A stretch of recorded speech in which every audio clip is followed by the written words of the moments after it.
Part 4 of Federalist number 62 by Madison. I'll start with paragraph 8. He says, the fourth part, the number of senators and the duration of their appointment come next to be considered. In order to form an accurate judgment on both these points, it will be proper to inquire into the purposes which are to be answered by Senate. And in order to ascertain these, it will be necessary to review the inconveniences which a republic must suffer from the want of such an institution.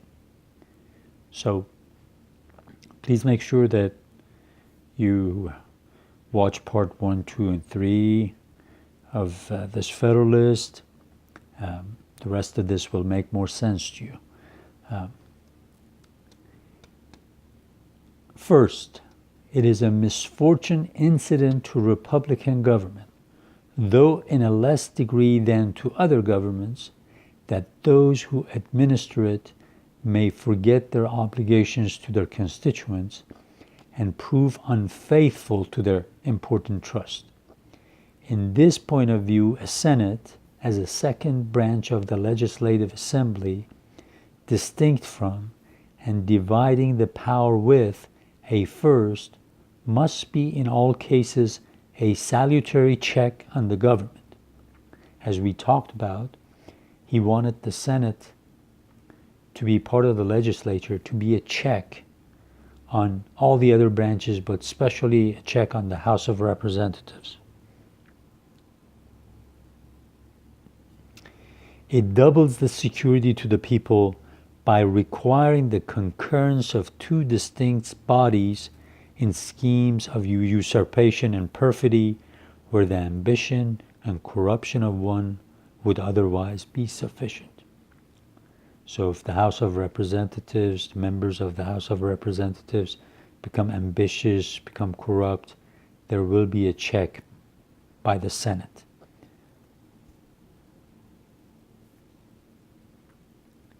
This is a precaution founded on such clear principles and now so well understood in the United States that it would be more than superfluous to enlarge on it. We all have seen what's happened. So he says, I just don't need to talk about it too much because we've seen what's happened in the States. I will barely remark that as the improbability of a sinister combinations will be in proportion to the dissimilarity in the genius of the two bodies, it must be politic to distinguish them from each other by every circumstance, which will consist with a due harmony in all proper measures and with the genuine principles of republican government. So we have to make a differentiation between them, but we can only do it so much.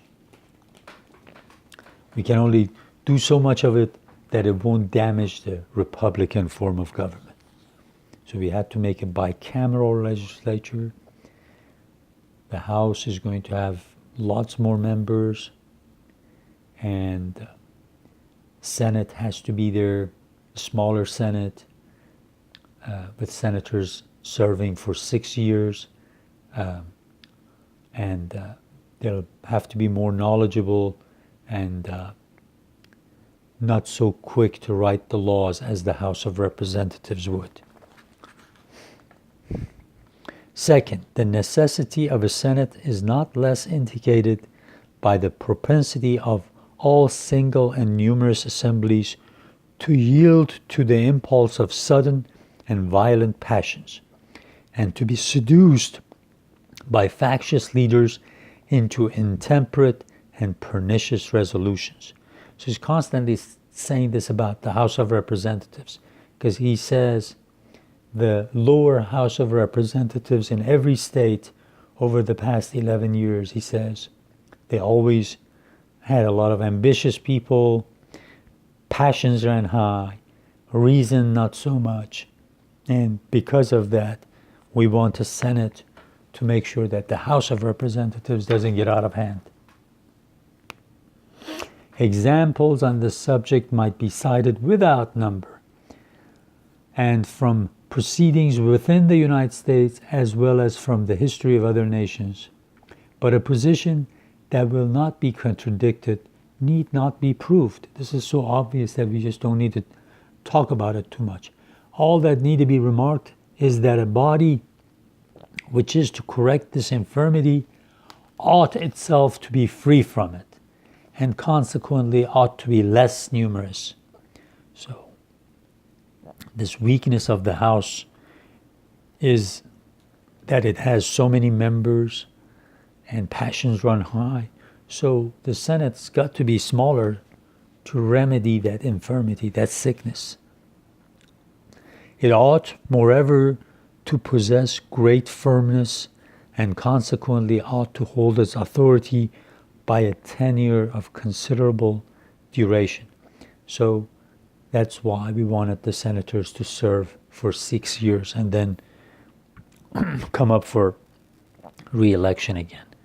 Third, another defect to be supplied by a Senate lies in a want of due acquaintance with the objects and principles of legislation.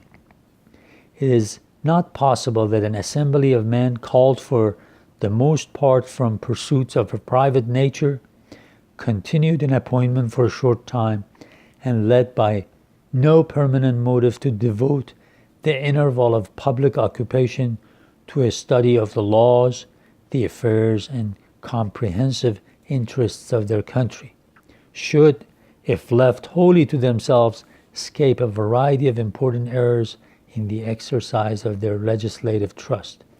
It may be affirmed on the best grounds that no small share of the present embarrassment to America is to be charged on the blunders of our governments, on the blunders, mess up that the state governments have done.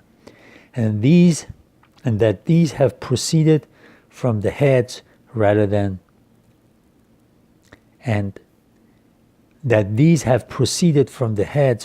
the heart of most of the authors of them. What indeed are all repealing, explaining, and amending laws which fill and disgrace our voluminous codes, but so many monuments of deficient wisdom. So many impeachments exhibited by each succeeding against each preceding session.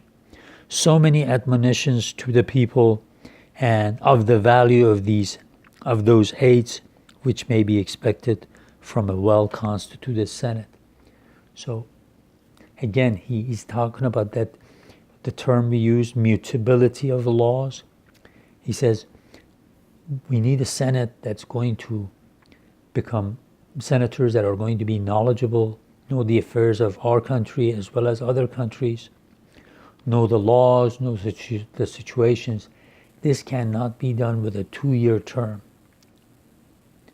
Because he says, look at what has happened in the legislatures that have people serving for a year or 2 years.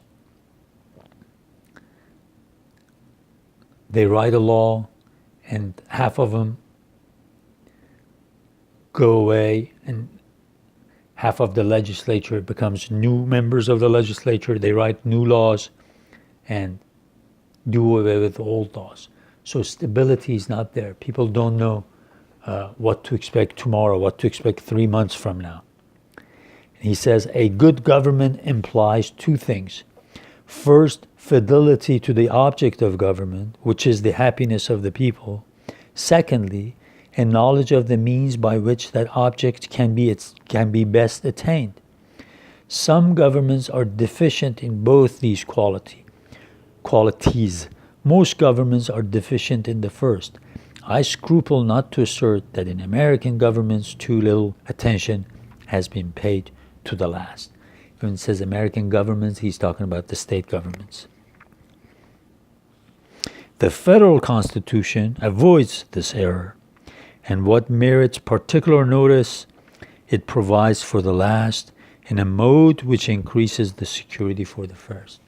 So in this federal Constitution, we have been wise to learn from mistakes of other countries as well as mistakes of our own people in different states this past few years, and we've presented this Constitution the way you see it. The bicameral legislature with a Senate that will be powerful, not too powerful to be injurious to your liberties, but powerful enough to make sure that the House of Representatives does not get out of hand, that the president doesn't get out of hand. Now, we haven't talked about the Federalists that relate to the presidency. We will, but these are all checks and balances, one branch checking the other branches. And also in this case, the Senate is a check on the same branch because it's part of the legislative branch, but it checks and balances the House of Representatives, the excesses of House of Representatives. Okay, we'll come back, and in part 5, we'll look at the rest of this Federalist.